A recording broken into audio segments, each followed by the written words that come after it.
So I just got the second call, and there will be a peace bond where he can't approach me for 9 months, and it will have something in there about, if we're at the same place, he's got to go and all that sort of thing. And he has to admit in writing that the reason for this is because of his actions and words.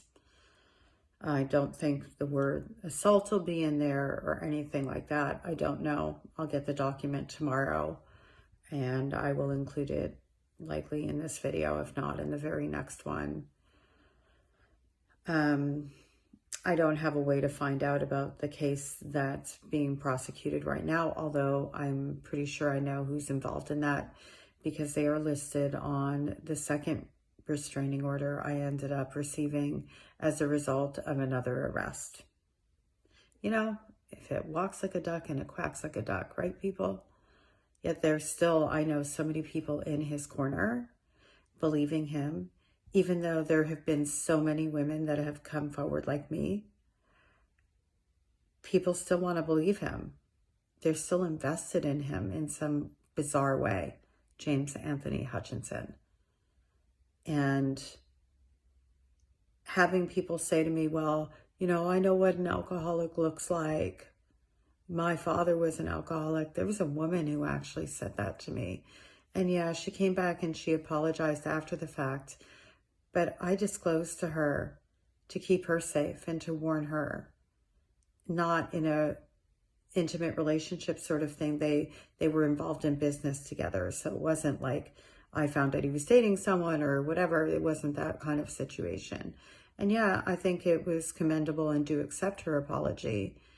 It still goes to show you that the knee-jerk reaction is for somebody to believe the perpetrator because of how they present. What about how I present? It doesn't make sense to me. Or the guy who I thought was really a good friend, the one who introduced us, who's blocked on my social media. I'm going to unblock him now that the case is over. I only blocked him because I didn't trust him during the case, and now I don't care if he sees my stuff. I know not to trust him. The fact that I had a full-on conversation with him hurt people. And I'm like, well, I'm hurt people. I was born to a mother who's a sociopath and a narcissist. I have been a survivor of all sorts of abuse, starting from child sexual abuse on up. I don't hurt other people. So to all of you out there who think that that's a thing, fuck off with that. That's not okay. It's not okay.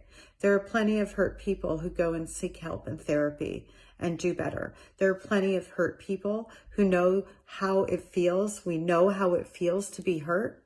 And because of that, we determine we won't hurt other people. And then there are other hurt people who want to inflict the same pain because they're broken into a place of they don't care about anybody else but themselves. There were people who just freezed me out. And some who said like nothing but watched my social media, looking, I think, on his behalf of what I was going to say. But I don't do rumors and I don't do game playing. I've waited patiently all this time, over 3 years, to not get heard in court. And so now I will share everything that's gone on.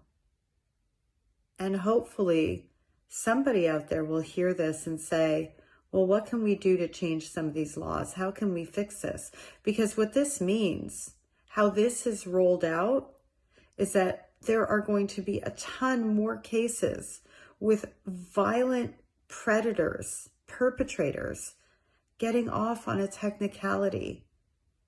Because we can't have our day in court in a timely manner.